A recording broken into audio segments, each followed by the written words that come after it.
Movie की starting में हमें एक लाइब्रेरियन को दिखाया गया है। ये एक पूरी कहानी काठमांडू में दिखाई गई है, जहाँ पर एक आदमी आता है, जहाँ पे उसके साथ कई सारे लोग होते हैं जो कि उस लाइब्रेरियन को पकड़ लेते हैं अपनी पावर से। यहाँ पर वो लाइब्रेरियन काफ़ी ज़्यादा चिल्लाता है, उसके सामने एक मटका रखा जाता है जिस पर एक मॉन्क आकर उसका गर्दन काट देता है। फिर वही मॉन्क जाकर उस किताब को उठाता है। यहाँ पर हमें पता चलता है कि उस मॉन्क का नाम काइसिलियस है। काइसिलियस एक बुरा आदमी है जो कि डोरमामू से रिलेटेड कुछ समय से किताबों को लेने आया होता है। समय की किताब में डोरमामू के बारे में लिखा होता है, इसलिए उस पेज को वो निकाल लेता है जिससे वो इनफाइनाइट एनर्जी को अपने अंदर ले सके। तभी वहाँ पे कुछ चीज़ें दिखती हैं जो कि उसका पीछा करने लगती हैं। ये भागते भागते एक ऐसी रोड पर पहुँचता है जहाँ पे एक मिरर इमेज दिखती है उसे। यहाँ पर हमें पता चलता है कि मास्टर आई हुई होती है जिन्होंने एक मिरर वर्ल्ड क्रिएट किया होता है। यहाँ पर मैं बता दूं कि मास्टर काफ़ी ज़्यादा ताकतवर है, जहाँ पे वो इन सभी लोगों से फाइट करती हैं और एक एक करके मारने लगती हैं।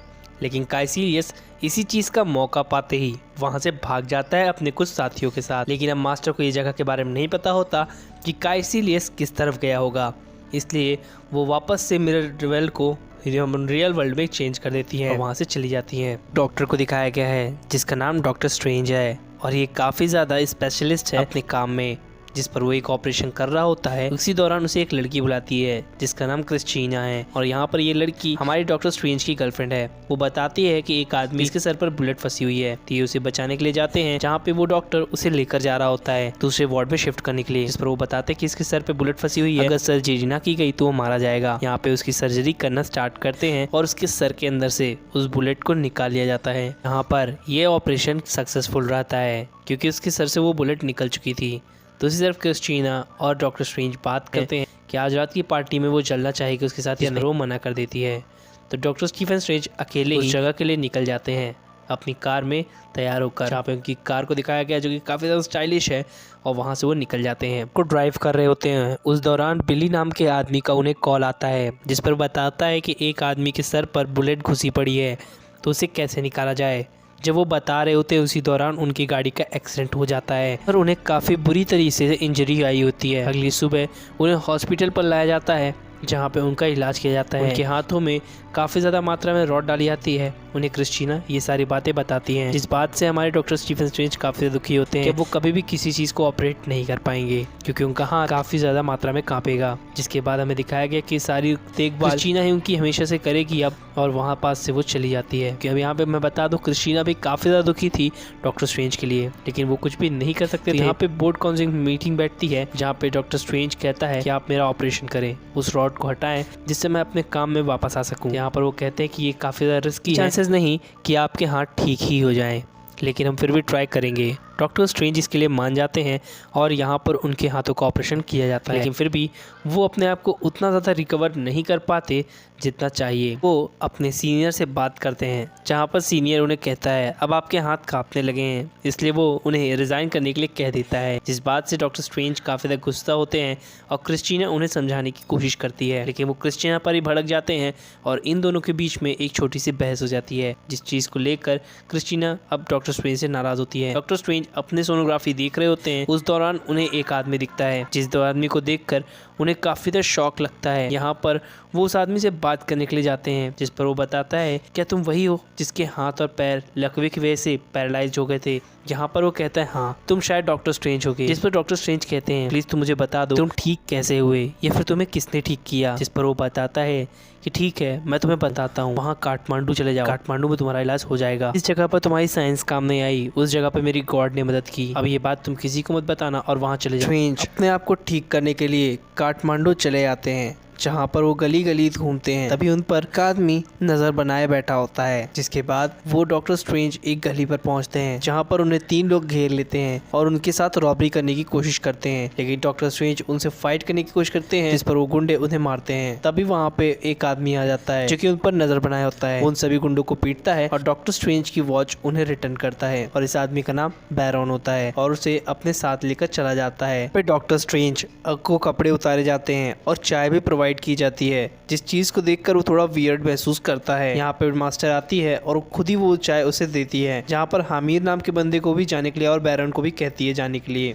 जिसके बाद वो बात करने लगती है डॉक्टर स्ट्रेंज के साथ डॉक्टर स्ट्रेंज पूछता है कि मास्टर आप मुझे कैसे ठीक करोगे, जिस पर वो बताता है इन 7 तत्वों के कारण। यहाँ पर वो बताता है कि तुम सिर्फ भौतिक शरीर को ठीक करते हो, लेकिन हम तुम्हें अंदर से ठीक करेंगे। डॉक्टर स्ट्रेंज ये सारी चीजें सुनकर काफी ज्यादा गुस्से में आ जाते हैं और वो मास्टर की चेस्ट को टच करते हैं। तो मास्टर उसकी सोल को ही बाहर कर देते हैं और उसे अब भौतिक शरीर के बाहर की चीजें दिखाई जाती है, जहाँ पर उसे पता चलता है कि ब्रह्मांड हमारी सोच से परे है, जहाँ पर उसे सारी चीजें दिखती हैं और वो मास्टर से ये सारी चीजें सीखने के लिए परे हो जाता है। वो ये कहता है कि आप मुझे ये सारी चीज़ें सिखाइए, लेकिन सारी चीज़ें सिखाने से उसे हम मना कर देते हैं, यानी कि डॉक्टर स्टीवन स्ट्रेंज को, ये कहते हुए कि तुम यहाँ से जा सकते हो, और उसे बाहर फेंक दिया जाता है। डॉक्टर स्ट्रेंज काफ़ी ज़्यादा चीखता चिल्लाता है दरवाजे के बाहर खड़ा होकर, लेकिन उसे अब अंदर नहीं लिया जाता। दूसरी तरफ हमें समय मणि को दिखाया गया है, जिसकी रक्षा के लिए ये सभी लोग इंतजाम कर रहे होते हैं। दूसरी तरफ डॉक्टर स्ट्रेंज को दिखाया गया है, जो कि उसी जगह पर बैठ जाता है और उसे अंदर की तरफ ले लिया जाता है, जहाँ पर उसे एक कमरा प्रोवाइड किया जाता है। बैरन उसे बताता है कि तुम्हारे सारी ज़रूरत की चीज़ें इस कमरे में हैं, तुम्हें कुछ चाहिए तो तुम बता सकते हो। जिसके बाद अगले सुबह मास्टर उसे कुछ चीज़ें दिखाती है। वो बताती है, जो चीज़ मैं तुम्हें दिखा रही हूँ ये मेरी एनर्जी से बना हुआ है। और जिसके बाद हमारा डॉक्टर स्ट्रेंज पूछता है इससे मेरे हाथों का क्या संबंध है। वो बताती है कि इससे तुम्हारे हाथों का सारा संबंध है, और वो उसे समझाती है। इसके बाद वो वोंग के पास जाता है, जिस पर उसने काफ़ी सारी किताबें पढ़ ली होती है। वोंग कहता है क्या तुमने ये सारी किताबें पढ़ ली? उस पर हाँ कहता है। दूसरी तरफ डॉक्टर स्ट्रेंज कहता है कि क्या मैं उस किताब को पढ़ सकता हूँ? कहता है नहीं, वो समय की किताब है, वो समय ग्रंथि कोई भी नहीं पढ़ सकता। और वो नॉर्मल किताब को लेकर उस जगह से चला जाता है, आपको वापस उसकी जगह पर रख देता है। हमें काइसिलियस को दिखाया गया है, जो कि डोरमामू को बुलाने के लिए कुछ रिचुअल परफॉर्म करता है, जहाँ पर उसके साथ 4 लोग और होते हैं और वो इस रिचुअल को कंप्लीट कर लेते हैं। अब इनकी वजह से उन्हें एनर्जी मिलती है, लेकिन उनकी आंखें पूरी तरह से डार्क हो जाती हैं। इससे एक बात कंफर्म हो जाती है कि डोरमामू हमारी दुनिया में प्रवेश करने के लिए आ रहा है। यहाँ पे डोरमामू को फर्स्ट टाइम हमें दिखाया जाता है। डोरमामू इन्हें आदेश देता है कि उन सभी द्वारों को तोड़ दिया जाए जो कि इस धरती की रक्षा करते हैं, तभी वो इस धरती के पास आ सकता है। दूसरी तरफ ये सभी लोग प्रैक्टिस कर रहे होते हैं उस क्षण के लिए जब वो डोरमामू से फाइट करेंगे। यहाँ पर स्ट्रेंज को दिखाया गया है, जहाँ पर वो अपने हाथ को ठीक करवाने के लिए आया होता है। वो अभी भी उन सभी मैजिक्स को परफॉर्म नहीं कर पाता। दूसरी तरफ हमें दिखाया गया मास्टर को, जो कि डॉक्टर स्ट्रेंज से मिलने आती है। डॉक्टर स्ट्रेंज को दिखाती है कि ये हाथों की बात नहीं है, बात तुम्हारे एनर्जी की है, तुम्हारे लक्ष्य की है। जिसके बाद वो उसे लेकर चली जाती है और वो बताती है कि मैं तुम्हें यहाँ पर सिर्फ इसलिए रहने दे रही हूँ कि तुम्हें तुम्हारे अंदर काबिलियत है। और वो उसे हिमालय लेकर जाती हैं, जिस पर वो बताती हैं कि ये 30 मिनट से ज़्यादा नॉर्मल इंसान यहाँ ज़िंदा नहीं रह सकता, लेकिन एक मॉन्क काफ़ी लंबे वक्त तक ज़िंदा रह सकता है। और वो वहाँ से चली जाती हैं। डॉक्टर स्ट्रेंज को वो कहती हैं कि अब तुम्हें वापस खुद ही आना होगा। बैरन कहता है कि वो ये नहीं कर पाएगा, तो आपको ये नहीं करना चाहिए। इस पर वो कहती कि नहीं रुक जाओ, वो आएगा। दूसरी तरफ डॉक्टर स्ट्रेंज अपनी पावर्स को एकत्रित करते हुए उस ब्रिज को बनाता है, या फिर कहूँ उस चक्र को, जिससे वो अंदर की तरफ चला आता है। इसके बाद वो ट्रिम करता है उन्हीं हाथों से जो कि उसके हाथ कांपा करते थे। इस बात से वोंग थोड़ा हैरान होता है और वो वोंग के पास जाकर कुछ बुक्स लेता है। अब यहाँ पर वो अंदर की तरफ आ जाता है, उनके बिना पूछे ही किताबों को उठा लिया करता था। जिसके बाद वो मास्टर के साथ जाता है उनके मिरर वर्ल्ड में, और ये चीज़ उसके लिए काफ़ी ज़्यादा नई होती है। एक्चुअल में सभी लोगों के लिए ये बात काफ़ी ज़्यादा नई होती है। अभी तक इस कला को अभी नहीं सीखा था, जहाँ पर वो इस कला को देखता है और सीखने के लिए प्रैक्टिस भी करता है, जहाँ पर वो बैरन से फाइट करता है, अच्छा हो सके फाइटिंग स्किल्स में, और उस मिरर डायमेंशन को भी सीख सके कि उसे कैसे यूज़ करते हैं। जब वो सेफ को खा रहा होता है तब वो समय की किताबों को पढ़ता है, जहाँ पे आई ऑफ ओगोमोटो के बारे में लिखा होता है। आई ऑफ ओगोमोटो के अंदर ही वो तस्मीरी पत्थर होता है, या कहूँ समय का पत्थर होता है, जिसे हमारा डॉक्टर स्ट्रेंज सीखने के लिए कोशिश करता है। वो वोंग को बुलाता है, लेकिन वोंग वहाँ पर नहीं होता, तो वो प्रैक्टिस अकेले ही चालू कर देता है उस समय मणि के साथ, जहाँ पर उस समय मणि को वो खोलता है और उससे निकलने वाली है ग्रीन कलर की लाइट, जहाँ पर वो सेफ को सड़ा देता है या फिर वापस से बना देता है। जिसके बाद वो कोशिश करता है उस किताब को वापस से रिकवर करने के लिए, जिस पेज के ऊपर डोरमामू के बारे में लिखा था। डोरमामू के बारे में जैसे ही वो करता है तो सामने एक और मिरर डायमेंशन क्रिएट होने लगता है, जब वोंग और बैरन आके उसे रोक देते हैं। जिस पर वो बताते हैं कि ये तुम क्या कर रहे हो, अगर तुम ऐसा करोगे तो हमारी दुनिया की जो दीवार है वो टूट जाएगी और यहाँ पर आएगा तबाही, जो कि हमारा डोरमामू फैला देगा और इससे हमारी पृथ्वी के खतरे में आ सकती है। तभी उन्हें बेल की आवाज़ सुनाई देती है। बैरन कहता है फाइट के लिए रेडी हो जाओ, वो लोग आ रहे हैं।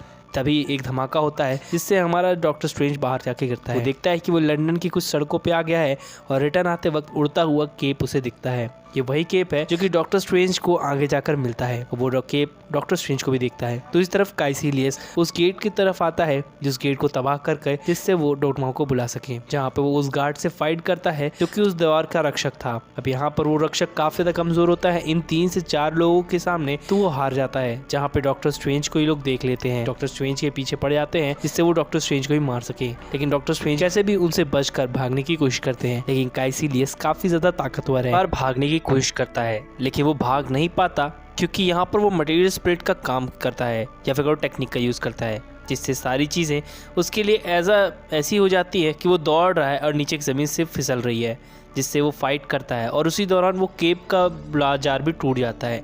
यहाँ पर वो केप डायरेक्टली हमारे डॉक्टर स्ट्रेंज के ऊपर लग जाता है और वो डॉक्टर स्ट्रेंज उसके ऊपर ऐसी चीज़ फेंकता है जो कि उसे बांध देती है। शायद ये बॉडी को बांधने के लिए ही बनाया गया था। यहाँ पर डॉक्टर स्ट्रेंज काफ़ी ज़्यादा थक चुका था हमारे काइसिलियस से फाइट करते करते, तो वो उसका मुंह खोलता है जिस पर वो बताता है कि तुम भी हमारे साथ आ जाओ, डोरमामू तुम्हें भी इनफाइनाइट एनर्जी देगा जिससे तुम कभी मरोगे ही नहीं।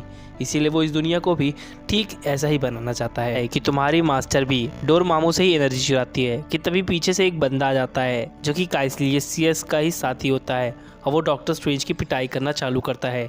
डॉक्टर स्ट्रेंज और काइसिलियस के इस बंदे के बीच में फाइट होती है, जहाँ पे डॉक्टर स्ट्रेंज उस जगह से भागकर डायरेक्टली वो अपने हॉस्पिटल में पहुँचता है, जहाँ पर वो क्रिस्टीन से मिलने की बात कहता है।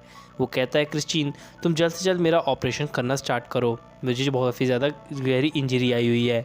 यहाँ पर वो उसको देखती है और कहती है कि तुम्हें किस चीज़ से मारा गया है, और वो उसे समझ नहीं पाती। वो बताता है कि एक एनर्जी ब्लेड है, जिसके बाद वो उसको अपनी ही बॉडी को देख पा रहा होता है, लेकिन वो अभी भी डिस्टर्ब नहीं करता क्रिस्टीन को। क्रिस्टीन उसके ऊपर इंजेक्शन लगाती है, जिसके बाद वो बाहर निकलकर बताता है कि उसकी बॉडी पर क्या हुआ है, जिस पर वो कहती है कि तुम इसे जल्द से जल्द ठीक करो, मैं वापस आ जाऊंगा।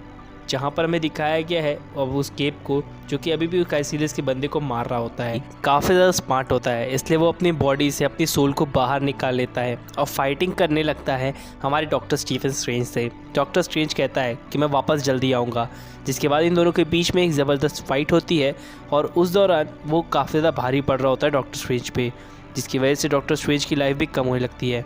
डॉक्टर स्ट्रेंज बताता है, एक बार फिर से तुम मुझे इस एनर्जी को भरो या फिर उसके चेस्ट पर वो प्रेस जैसा जो भी है उसे वापस से लगाओ, जिससे उसके अंदर एक एनर्जी क्रिएट होगी और यहाँ पर एक पॉजिटिव एनर्जी नेगेटिव एनर्जी को हरा देती है, जिससे वो बंदा डोरमामू की पावर की वजह से ही खुद ही मारा जाता है। यहाँ पर उसकी बॉडी फट जाती है। दूसरी तरफ हमें दिखाया गया है जहाँ पे डॉक्टर स्ट्रेंज ठीक हो चुका है और क्रिस्टीना उससे बात करती है, जिस पर डॉक्टर स्ट्रेंज कहता है वो काठमांडू में है, लेकिन अगर वो कुछ भी तुम्हें बताएगा तो उसे भरोसा नहीं होगा। जिसके बाद वो वहाँ पास से आता है और उस आदमी को चेक करता है और केप पहन के मास्टर के पास पहुँचता है, जिस पर वो पूछता है, मास्टर क्या आप भी डोरमामू के साथ ही हो? यहाँ पर वो ये भी पूछता है क्या आप उससे एनर्जी चुराती हो? लेकिन यहाँ पर बैरोन कहता है कि तुम पागल हो चुके हो, तुम्हें ऐसा बात नहीं करना चाहिए मास्टर से। जिसके बाद वो देखते हैं कि यहाँ पर रिचुअल परफॉर्म किया जा रहा होता है बाय काइसिलियस, जिससे वो एक और डोर को तोड़कर उस डोरमामू को बुलाया जा सके। जिसके बाद हमारे डॉक्टर स्ट्रेंज वहाँ पर पहुँचते हैं और काइसिलियस के साथ फाइट करते हैं। बैरोन और हमारे डॉक्टर स्ट्रेंज वहाँ से भागने की कोशिश करते हैं, लेकिन काइसिलियस भी अब मिरर डायमेंशन में काफ़ी ज़्यादा अच्छा हो चुका था। तभी पीछे से आती है मास्टर, जो कि काइसिलियस को रोक देती है इस सब चीज़ें करने से। जहाँ पर वो आती है और उसके साथ फाइट करती है और उसी दौरान उनकी चेस्ट पर लग जाता है एक छोटा सा ब्लेड।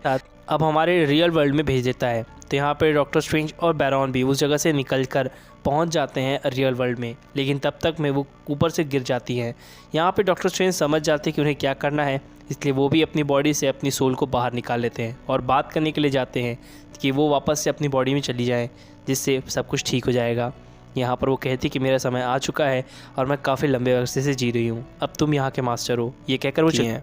दूसरी तरफ हमें डॉक्टर स्ट्रेंज को दिखाया गया है, जो कि बाथरूम में जाकर हाथ धो रहे होते हैं और क्रिस्टीना उनसे मिलने आती है, जिस पर वो समझाती है उन्हें।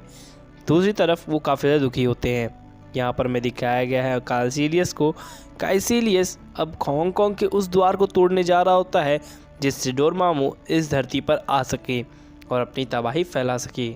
उसे लगता है कि डोरमामू सब लोग को अनंत जीवन देगा। यहाँ पे हमें दिखाया गया है वोंग को, जो कि पूरी तैयारी के साथ काइसिलियस के साथ फाइट करने के लिए आया होता है। समय मणि का जो घर होता है या फिर कहूँ समय मणि का जो कमरा है वो पूरी तरह से तहस नहस हो चुका है और बैरोन काफ़ी ज़्यादा दुखी होता है। वहाँ पर एंट्री होती है हमारे डॉक्टर स्ट्रेंज की और वो कहता है कि हमें जाके हांगकांग वाला द्वार बचाना चाहिए, जो कुछ न बचाने से अच्छा है कुछ तो बचा लें, शायद दुनिया बचा ही लें हम। जिसके बाद वो लोग उस द्वार को खोलते हैं और हांगकांग के दरवाजे पहुँच जाते हैं क्योंकि डोरमामू का वो गेट खोल दिया गया था, जिससे काइसिलियस काफ़ी ज़्यादा खुश होता है कि डोरमामू धीरे धीरे पृथ्वी की तरफ आ रहा है। काइसिलियस फाइट करने के लिए जाता है डॉक्टर स्ट्रेंज के साथ, लेकिन डॉक्टर स्ट्रेंज समय को पीछे की तरफ कर देते हैं। जितनी भी तबाही हुई होती है वो सबको वापस से ठीक करने की कोशिश करते हैं। उसी दौरान वो काइसिलियस को भी फाइट करते हैं क्योंकि काइसिलियस डोरमामू की पावर को चुराता है, इसलिए वो समय का असर उस पर नहीं हुआ और वो फाइट करने चलाता है डॉक्टर स्ट्रेंज से। डॉक्टर स्ट्रेंज डोरमामू के पास चले जाते हैं और उसे एक ऐसे लूप में फंसा देते हैं जहाँ पे डॉक्टर स्ट्रेंज को डोरमामू बार बार मारेगा। वो बार बार यही कहते हैं कि मैं तुमसे बार्गेनिंग करने आया हूँ, जिस पर डोरमामू भी मान जाता है कि ठीक है तुम मुझे इस लूप से आज़ाद करो, मैं इस पृथ्वी को छोड़ दूँगा। और होता भी कुछ ऐसा ही है। सभी लोग काफ़ी ज़्यादा शॉक में होते हैं कि सब कुछ ठीक कैसे हो गया ये, जहाँ पे पीछे डॉक्टर स्ट्रेंज आ जाते हैं काइसिलियस के और कहते हैं कि तुम्हारा मास्टर तुम्हें बुला रहा है। और ये तीनों या फिर कहूँ काइसिलियस के जो साथी थे वो भी पीछे की तरफ खींच लिए जाते हैं। यह होता है जिसकी वजह से ये मर चुके हैं। अब ये चीज़ डॉक्टर स्ट्रेंज भी देखता है और बैरॉन और बाकी सभी लोग उस जगह से निकलने लगते हैं। तो यहाँ पर फाइनली सब कुछ ठीक हो चुका था, नॉर्मल हो चुका था, लेकिन बैरॉन इस जगह से चला जाता है ये कहते हुए कि वो डार्क एनर्जी को वापस ले आकर रहेगा। जिसके बाद यहाँ पर हमें दिखाया गया डॉक्टर स्ट्रेंज को जो कि समय मणि को रखते हैं और यहाँ पर वो कहते हैं कि अब हमारे चलने का वक्त आ चुका है। समय मणि को रखते ही वो वोंग के साथ उस गेट को क्रॉस कर जाते हैं जहाँ पे समय मणि रखी होती है। और यहाँ पर हमें दिखाया गया उस आदमी को जिसने डॉक्टर स्ट्रेंज को उस जगह का रास्ता बताया था और बैरॉन इसी से मिलने आया है क्योंकि इसने अपने आप को एज अ डार्क एनर्जी से ठीक किया था। बैरॉन को ये पसंद नहीं है, काट लिया। जिसके बाद स्टोरी यहीं पर एंड होती है। अगर आपको मेरी एक्सप्लेनेशन अच्छी लगी हो तो प्लीज़ इस चैनल को सब्सक्राइब ज़रूर करना और बेल आइकन को भी ज़रूर दबाना, क्योंकि जो मैं नई मूवीज़ लाता रहता हूँ उसकी अपडेट्स मिलती रहेंगी। और के ड्रामा अगर आपको पसंद है तो मैं वो भी लाता रहता हूँ। Thank you.